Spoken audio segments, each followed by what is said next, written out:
다 함께 사도신경으로 우리의 신앙을 고백하시겠습니다. 전능하사 천지를 만드신 하나님 아버지를 내가 믿사오며 그 외아들 우리 주 예수 그리스도를 믿사오니 이는 성령으로 잉태하사 동정녀 마리아에게 나시고 본디오 빌라도에게 고난을 받으사 십자가에 못 박혀 죽으시고 장사한 지 사흘 만에 죽은 자 가운데서 다시 살아나시며 하늘에 오르사 전능하신 하나님 우편에 앉아 계시다가 저리로서 산 자와 죽은 자를 심판하러 오시리라. 성령을 믿사오며 거룩한 공회와 성도가 서로 교통하는 것과 죄를 사하여 주시는 것과 몸이 다시 사는 것과 영원히 사는 것을 믿사옵나이다. 아멘. 오늘 볼 찬송은 찬송가 220장입니다. 찬송가 220장. 먼저 가사를 다 함께 읽어보겠습니다. 사랑하는 주님 앞에 형제자매 한자리에 크신 은혜 생각하며 즐거운 찬송 부르네. 내 주 예수 복을 받아 모든 사람 내 몸같이 환난 근심 위로하고 진심으로 사랑하세. 사랑하는 주님 앞에 온갖 충성 다 바쳐서 괴로우나 즐거우나 주님만 힘써 섬기네. 우리 주님 거룩한 손 제자들의 발을 씻어 남 섬기는 종의 도를 몸소 행해 보이셨네. 사랑하는 주님 예수 같은 주로 섬기나니 한 피 받아 한 몸 이룬 형제여 친구들이여 한 몸같이 친밀하고 마음으로 하나 되어 우리 주님 크신 뜻을 지성으로 준행하세. 아멘. 다 함께 찬양하시겠습니다.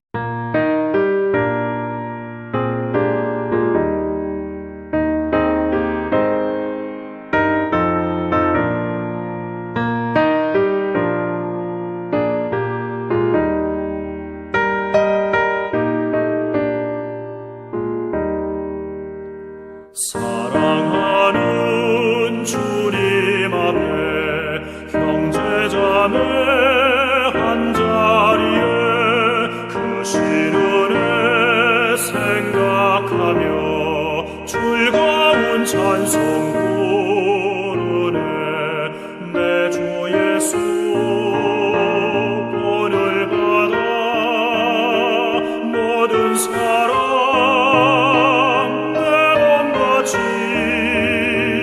환난 근심 위로하고 진심으로 사랑하세.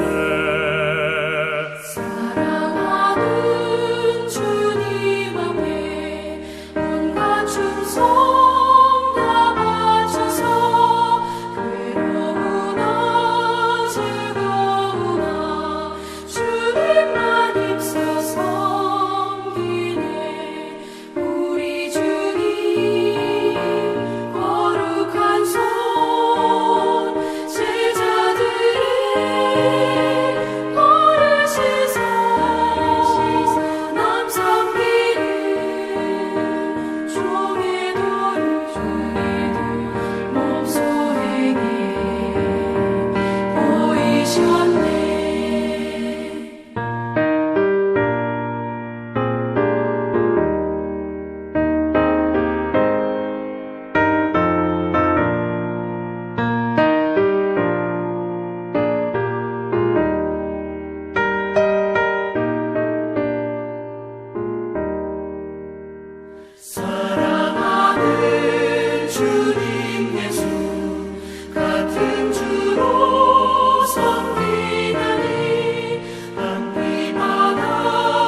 아멘. 오늘 우리에게 주신 하나님의 말씀은 에스겔 20장 33절에서 44절까지입니다. 에스겔 20장 33절에서 44절까지 다 함께 한 목소리로 읽겠습니다. 주 여호와의 말씀이니라. 내가 나의 삶을 두고 맹세하노니 내가 능한 손과 편팔로 분노를 쏟아 너희를 반드시 다스릴지라. 능한 손과 편팔로 분노를 쏟아 너희를 여러 나라에서 나오게 하며 너희의 흩어진 여러 지방에서 모아내고 너희를 인도하여 여러 나라 광야에 이르러 거기에서 너희를 대면하여 심판하되 내가 애굽 땅 광야에서 너희 조상들을 심판한 것 같이 너희를 심판하리라. 주 여호와의 말씀이니라. 내가 너희를 막대기 아래로 지나가게 하며 언약의 줄로 매려니와 너희 가운데에서 반역하는 자와 내게 범죄하는 자를 모두 제하여 버릴지라. 그들을 그 머물던 살던 땅에서는 나오게 하여도 이스라엘 땅에는 들어가지 못하게 하리니 너희가 나는 여호와인 줄을 알리라. 주 여호와께서 이같이 말씀하셨느니라. 이스라엘 족속아, 너희가 내 말을 듣지 아니하려거든 가서 각각 그 우상을 섬기라. 그렇게 하려거든 이후에 다시는 너희 예물과 너희 우상들로 내 거룩한 이름을 더럽히지 말지니라. 주 여호와의 말씀이니라. 이스라엘 온 족속이 그 땅에 있어서 내 거룩한 산 곧 이스라엘의 높은 산에서 다 나를 섬기리니 거기에서 내가 그들을 기쁘게 받을지라. 거기에서 너희 예물과 너희가 드리는 첫 열매와 너희 모든 성물을 요구하리라. 내가 너희를 인도하여 여러 나라 가운데에서 나오게 하고 너희가 흩어진 여러 민족 가운데에서 모아낼 때에 내가 너희를 향기로 받고 내가 또 너희로 말미암아 내 거룩함을 여러 나라의 목전에서 나타낼 것이며 내가 내 손을 들어 너희 조상들에게 주기로 맹세한 땅 곧 이스라엘 땅으로 너희를 인도하여 드릴 때에 너희는 내가 여호와인 줄 알고 거기에서 너희의 길과 스스로 더럽힌 모든 행위를 기억하고 이미 행한 모든 악으로 말미암아 스스로 미워하리라. 이스라엘 족속아, 내가 너희의 악한 길과 더러운 행위대로 하지 아니하고 내 이름을 위하여 행한 후에야 내가 여호와인 줄 너희가 알리라. 주 여호와의 말씀이니라. 아멘. 여러분 혹시 배반을 당해 보신 적이 있으신지요? 배반을 당해 본 사람은 압니다. 그것이 얼마나 쓰라린 고통인지를 말이지요. 배반이랑 가장 가까운 관계에서 일어날 때 가장 아픈 법입니다. 가깝지 않다면 배반을 당했다 해도 그리 아프진 않을 것입니다. 성경의 인물 중에 배반하면 가장 먼저 떠오르는 사람이 누구일까요? 네, 바로 가룟 유다입니다. 예수님을 은 30냥에 팔아넘기고 결국엔 괴로움에 못 이겨 그 자신도 목을 메고 죽고 말았지요. 그 가룟 유다는 죽어서 과연 어디에 가 있을까요? 단테는 신곡의 지옥편에서 배반을 하는 사람이 가는 지옥을 가장 밑바닥에 배치합니다. 지옥은 죄의 무게가 무거울수록 점점 아래로 내려가게 되는데 아래로 9층까지 내려가야 배반의 지옥이 나옵니다. 그것도 또한 4개 구역으로 나뉘어집니다. 혈족을 배반한 자, 조국을 배반한 자, 친구를 배반한 자, 그리고 마지막으로 은인을 배반한 자, 이렇게 4곳으로 나뉩니다. 유다는 그 마지막 지옥에 있습니다. 율리우스 카이사르를 죽인 브루투스와 카시우스도 함께 있습니다. 그들은 타락천사 루시퍼에게 온몸을 처참하게 무르뜯기는 벌을 당하는 것으로 단테는 묘사하고 있습니다. 그처럼 처절한 곳이 배반자가 가는 지옥입니다. 단테는 정적에게 져서 고향인 피렌체를 쫓겨나 영원히 돌아갈 수 없게 되었습니다. 자신을 추방했던 그런 세력의 편을 들면 피렌체로 돌아갈 수 있을지도 몰랐습니다. 그러나 그것은 자신과 함께했던 사람들에 대한 엄청난 배반이었기 때문에 단테는 평생 그렇게 하지 않았습니다. 어쩌면 지옥편을 그렇게 그린 것은 절대로 배반만은 하지 않겠다는 단테의 결의를 보여주는 것인지도 모르겠습니다. 결국 단테는 그리운 고향이 아닌 타향에서 그의 인생을 마칠 수밖에 없었습니다. 에스겔 20장은 바벨론의 포로 생활 중에 에스겔에게 장로들이 찾아오는 것으로 시작을 합니다. 그들은 하나님께 물으려고 왔는데 하나님은 묻는 것을 용납하지 않으십니다. 즉 하나님은 그들에게 말씀을 주실 것을 거부하신 것입니다. 그들은 하나님의 말씀을 들을 자격이 없다는 것입니다. 그리고 하나님은 그들에게 구원의 말씀 대신 그들을 심판하라는 말씀을 내리십니다. 그들의 뿌리 깊은 죄악 때문입니다. 이어서 그들에게 그들의 조상들의 가정한 일들에 대해 이야기합니다. 그것은 바로 그들의 조상 이스라엘이 하나님을 배반한 역사입니다. 이야기입니다. 에스겔은 5절부터 31절에 걸쳐 애굽에서부터 포로민이 되어서까지 거듭되는 이스라엘의 죄의 역사를 이야기합니다. 하나님은 모세에게 여호와라는 이름을 일러주며 자신을 드러내고 손을 들어 맹세하며 자신을 이스라엘에게 내어주셨습니다. 하나님으로 인해 애굽의 노예로 살아가던 이스라엘에게 새로운 역사가 시작된 것입니다. 하나님은 그들에게 젖과 꿀이 흐르는 땅, 모든 땅 중에 아름다운 곳으로 이르게 하리란 약속을 하셨습니다. 그러나 이스라엘 백성은 애굽 땅에서부터 애굽의 가증한 우상들을 섬기며 하나님을 배반하였습니다.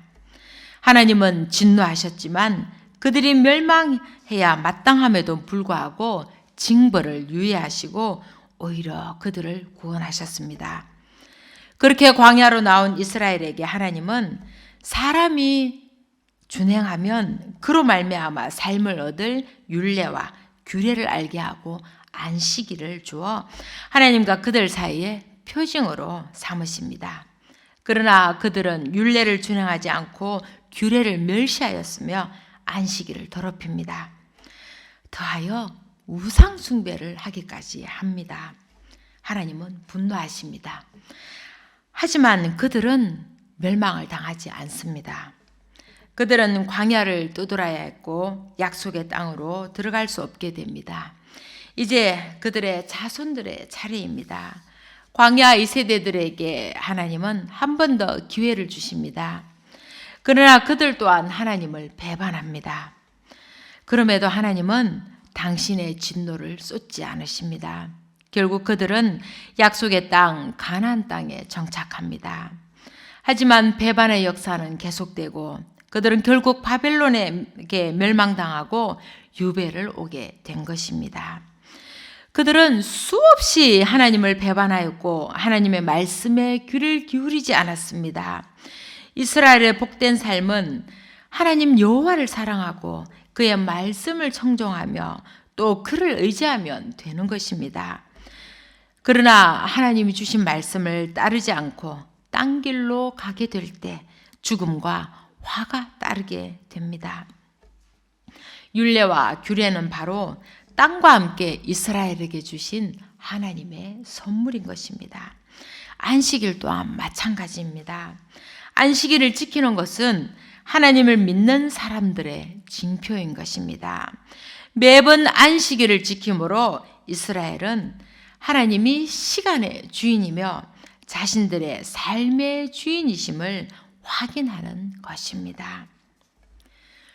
계속되는 이스라엘의 배반 앞에서도 분노를 참으시던 하나님은 27절에서 당신의 참담한 심경을 드러내십니다.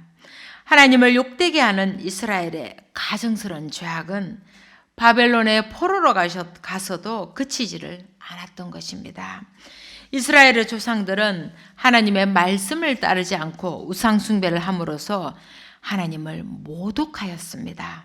그런데 그 자손들은 바벨론에서조차 조상들이 했던 그대로 그들의 죄를 똑같이 범하고 있었던 것입니다. 31절에서 하나님은 그들의 죄를 질타하며 그러면서 에스레겔에게 와서 무료를 하는 것을 용납하지 않겠다고 말씀하십니다. 하나님께서 이제는 애굽에서 이스라엘을 이끌어내오신 그 능한 손과 편팔로 바벨론 포로들 뿐만 아니라 여러 지방에 흩어진 유다인들을 다 모아서 광야에서 심판하겠다고 하십니다. 37절에서 심판은 막대기 아래로 지나가게 하는 것입니다. 막대기 아래로 지나간다는 것은 양떼를 세거나 11조 또는 도사를 위해서 구별해 둘 양들을 선별할 때 막대기 아래로 지나가게 하는 것을 말합니다. 이러한 심판을 통해 반역하는 자와 하나님께 범죄하는 자를 모두 제하여 버릴 것이라고 합니다. 그들은 하나님의 약속의 땅 이스라엘 땅으로는 들어가지 못하고 선별된 백성만이 그 땅에 들어서게 된다는 것입니다. 그리고 39절에서 나의 말을 듣지 않으려거든 가서 각각 그 우상을 섬기라고 하나님은 말씀하십니다. 왜냐하면 그들이 하나님을 섬긴다고 하면서도 우상들을 섬기며 그 사이에 왔다 갔다 하며 하나님의 이름을 끊임없이 더럽히는 일을 하고 있다는 것입니다. 어쩌면 우리를 향한 하나님의 질타처럼 느껴집니다. 하나님을 믿는다고 하면서도 하나님을 믿지 않는 사람처럼 가지지 못한 자들을 무시하고 돈과 안락함만을 쫓아 살아가는 우리야말로 바로 양다리를 걸치고 하나님의 이름을 더럽히는 일을 일삼고 있는지도 모르겠습니다. 이러한 이스라엘의 무수한 배반에도 불구하고 하나님은 여전히 당신의 약속을 잊지 않으셨습니다.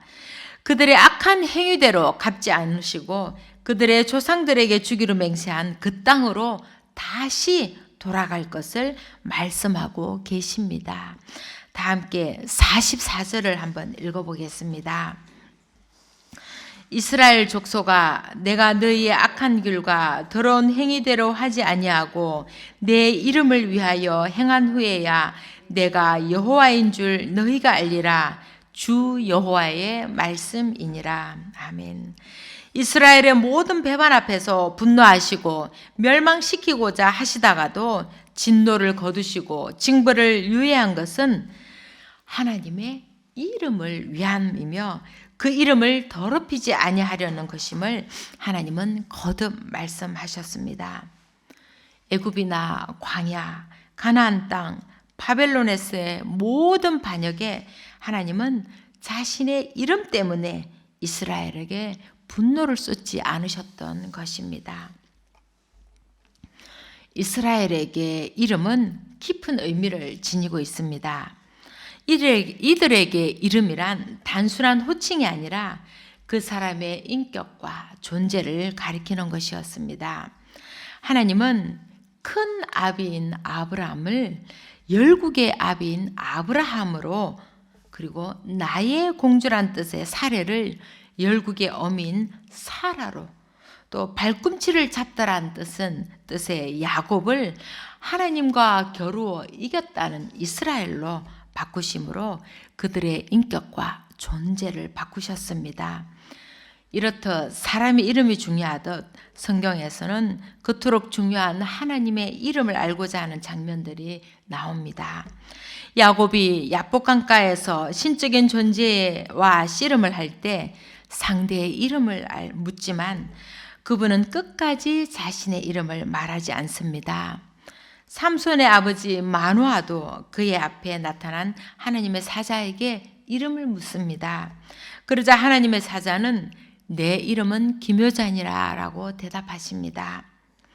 그 이름은 알려질 수 없는 신비라는 뜻입니다. 결국 하나님은 마노아에게 자신의 이름을 알려주지 않은 것입니다.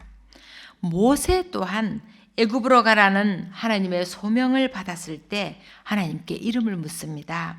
그때 하나님은 나는 스스로 있는 자니라, 즉 나는 나다 라고 대답하십니다.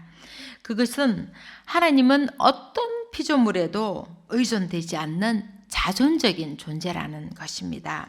어떤 이름으로도 하나님을 규정할 수 없음을, 결국 인간의 이해로는 하나님을 다 헤아릴 수 없음을 말씀하고 계신 것입니다. 다만 우리는 우리의 경험 안에서 나를 위해 예비하신 하나님을 여호와 이레라고 부르고, 나를 치료하시는 경험을 통해 여호와 라파라고, 또 우리의 길을 선한 길로 인도하시는 분을 여호와 루이라고, 오직 하나님 안에서 평화를 누리게 될 때 여호와 샬롬이라고 이름을 붙여 부르게 될 뿐입니다. 그러나 그 경험 안에 가둘 수 없는 것이 하나님의 이름인 것입니다. 이처럼 거룩하신 하나님의 이름을 우리는 망령되이 일컬어서는 안 되고, 그 이름을 더럽혀서도 안 되며 거룩히 여겨야 합니다. 하나님의 이름을 거룩히 여긴다는 것은 하나님을 하나님으로 인정한다는 것을 의미합니다. 그것은 하나님을 믿고 의지하며 말씀을 따르는 것입니다. 하나님을 진정으로 예배하고 찬양하는 것입니다. 예수님은 주기도문에서 이름이 거룩히 여김을 받으시오며 라고 기도하였습니다. 우리도 이처럼 매일 하나님의 이름이 거룩히 여김을 받으시길 먼저 기도해야 하는 것입니다. 그러나 이스라엘은 계속적으로 그 하나님의 거룩한 이름을 더럽혔습니다. 그럼에도 하나님은 자신의 이름을 위하여 하나님의 존재에 부합되게 행동하신 것입니다. 그렇게 이스라엘에게 이제 희망의 말씀이 주어집니다. 40절부터는 새로운 예배에 대해 말씀하십니다. 하나님이 허락하신 그 땅에서 그의 백성들이 드리는 제물을 기쁜 마음으로 받을 것이라고 합니다. 그렇게 조상들에게 약속한 이스라엘 땅으로 인도될 때 여호와 하나님께서 이 일을 하셨다는 것을 알게 된다는 것입니다. 이스라엘의 거듭된 배반과 불신실에도 불구하고 끝내는 포기하지 않으시고 이스라엘 품으시는 하나님 앞에서 자신들을 부끄럽게 여기게 된다는 것입니다. 그토록 악한 길과 더러운 행위로 하나님의 이름을 더럽히고 하나님의 마음을 참담하게 만들었지만 끝까지 이스라엘에게 신실함을 지키셨던 하나님, 그때야 비로소 이스라엘은 이런 분이 바로 여호와 하나님이시라는 것을 깨닫게 된다는 것입니다. 오늘의 본문 에스겔 20장은 애굽에서 시작하여 바벨론 포로기까지의 역사와 다시 이스라엘 애로의 귀환의 꿈까지 담고 있는 긴 본문입니다. 사람은 배반을 당하면 내가 한 번 당하지 두 번 당하지 않겠다고 입술을 깨뭅니다. 그러나 당하고도 또 당하는 것은 사랑 때문입니다. 17절에 그러나 내가 그들을 아껴서 멸하지 않았다고 말씀하십니다. 아낀다는 것은 사랑한다는 것입니다.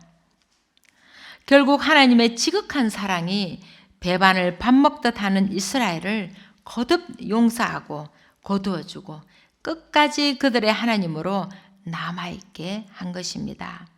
그러나 우리는 기억해야 합니다. 분별하는 막대기는 언제나 우리 머리 위에 있다는 것입니다. 우리가 그리스도인으로 산다는 것은 하나님의 이름을 드러내는 삶입니다. 우리가 어떻게 살아가느냐에 따라 하나님의 이름을 더럽힐 수도 있고 그 거룩함을 높여드릴 수도 있습니다. 우리가 하나님 아닌 것을 하나님처럼 여기며 살아갈 때 하나님의 이름은 무시를 당하게 됩니다. 우리의 일상이 하나님을 배반하는 삶은 아닌지 돌아봐야 합니다. 우리의 행동이 하나님의 이름을 더럽히는 행동은 아닌지 또한 돌아봐야 합니다. 물질 만능의 시대에 하나님의 이름을 대신하는 것이 판치는 이 세상에서 하나님이 아닌 것을 향하여 하나님이 아니라고 말하고 참 하나님을 향해 나아갈 수 있는 용기가 필요한 때입니다. 우리의 삶에서 온갖 우상을 제거하고 오직 하나님만을 하나님으로 인정하며 하나님의 이름을 거룩히 여기는 저와 여러분이 되시길 간절히 소망합니다. 기도하겠습니다. 사랑의 하나님 감사합니다. 이 새벽 예배하게 하시고 기도하게 하시니 또한 감사합니다. 주님 앞에 서기 부끄러운 사람이 이렇게 주님의 은혜를 간절히 사모하고 있습니다. 주님, 저희를 불쌍히 여겨주시고 자비를 베풀어 주시옵소서. 매일매일 주님의 말씀 위에 서기를 간절히 원하지만 몸은 세상을 향해 다름질치고 있고 주님의 뜻은 오간데 없이 사라지고 맙니다.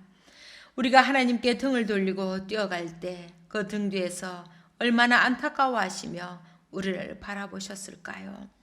이제는 하나님만을 바라보게 하시고 하나님께로 향한 길만을 걸어가게 하시옵소서. 비록 비틀거릴지라도 끝내는 바른 길 걸어서 주님의 이름을 거룩히 여기는 그리스도인으로 바로 서게 하여 주시옵소서. 한 주일을 주시니 감사합니다. 사랑하는 예담 공동체의 지체들이 모두 주님 안에서 기쁘고 신실한 한 주간이 되기를 간절히 소망합니다. 주님 은혜를 내려 주시옵소서. 이 모든 말씀 사랑이신 우리 주 예수 그리스도 이름으로 간절히 기도하옵나이다. 아멘. 하늘에 계신 우리 아버지여, 이름이 거룩히 여김을 받으시오며 나라에 임하옵시며 뜻이 하늘에서 이루어진 것 같이 땅에서도 이루어지이다. 오늘날 우리에게 양식을 주옵시고 우리가 우리에게 죄지은 자를 사하여 준 것 같이 우리 죄를 사하여 주옵시고 우리를 시험에 들게 하지 마옵시고 다만 악에서 구하옵소서. 대개의 나라와 권세와 영광이 아버지께 영원히 있사옵나이다. 아멘.